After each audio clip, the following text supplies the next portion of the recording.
Hello, welcome to Oxford Heirlooms. In this video, we're going to be hemming the day gown, which is the last thing that we need to do, and then we'll move on to begin to make the bonnet. But what I have done preliminarily is that you can't see up here, but I sewed the buttons onto the front of the day gown, cut the buttonholes open, and buttoned the day gown so that I could make sure that the bottom edge of my hem turns out to be straight. The other thing that I did was I used my seam gauge and all along the bottom edge of the gown, I made a mark with my friction erasable pen at 3 inches from the bottom of the gown. Now this particular gown calls for a 3-inch. Sorry about that, my phone rang and I had to answer it. Okay, so what I have done is I have marked 3-inch marks along the bottom of the hem. Now, just as a design element for me, I don't like to turn the fabric by 1/4 of an inch and then turn it up to the 3-inch mark, because you end up getting a little shadow line of that 3/4 inch or that 1/4 inch hem. So I have folded it up 1.5 inches to my little blue dots. If you'll notice, I also, at the front corners, I have mitered, folded into a miter the first of the folds. Now, and then when I fold it again, I'll get a really nice 3-layer hem that doesn't have any shadow lines in it, and I like that look. Okay, now, as you can tell, this fabric is slightly flared, so I've got a little bit of pleats where I had to ease the fabric in. Okay, now, and I started folding at the side seam and at the center front, and I eased my way toward the middle. Now, as I pin this into place, I'm gonna fold it on my little blue lines. I'm going to begin to pin at the side seam so that I make sure I match up my side seams. I'm also going to pin at the center front so that I make sure I get that a nice square corner. Let me get that pinned.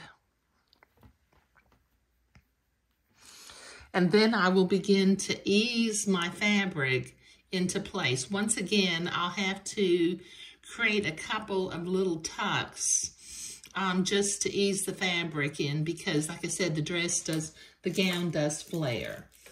So make your tucks and pin them into place.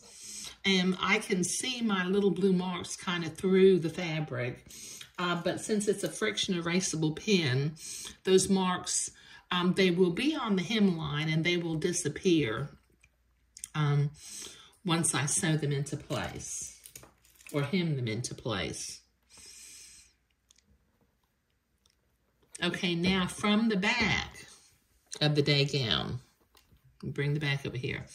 I've got the center back, and I'm going to fold my hem up at the center back first so that I make sure that the center back is lined up. I can tell that's the center back because there's still a slight crease from where the fabric was folded.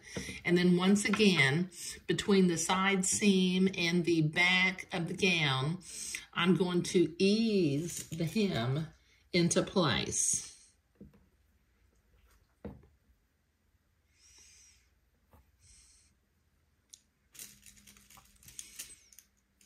And I may have to, you know, as it flares out, I will have to create a little bit of a pleat to flatten that hem out.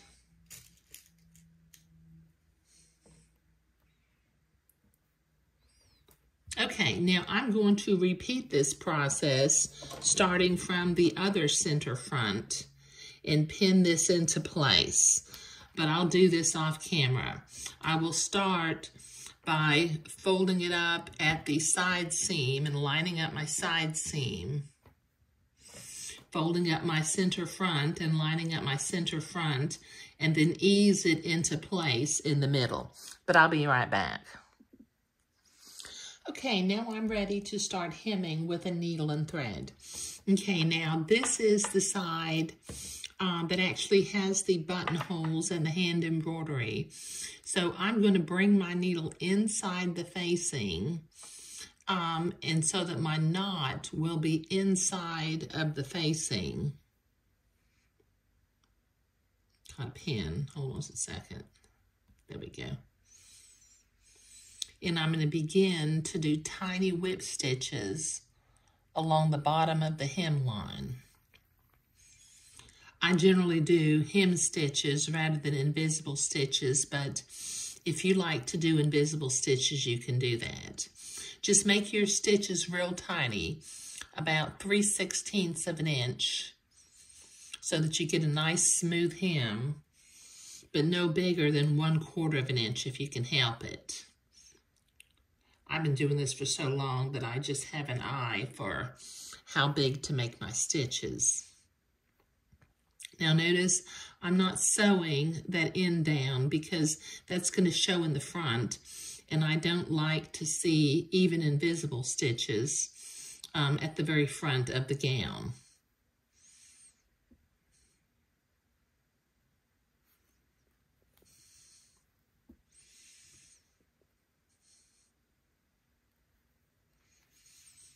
So like I said, just tiny little stitches. And as you can see, this 3-layer hem will make a real nice solid band at the bottom of the day gown.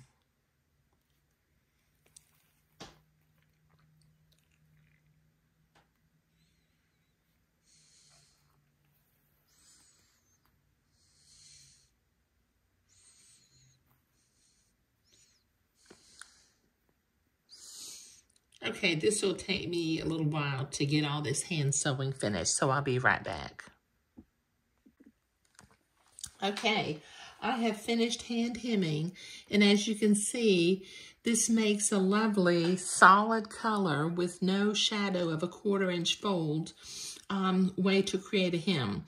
It's just something that I do. You know, everybody has their little quirks about how things look, and that's one of mine.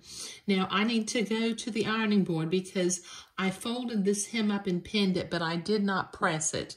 So I need to press the hem and make it nice and neat. Okay, I've been to the ironing board and I pressed that project. Looks like I still have a little blue fabric marking pin mark.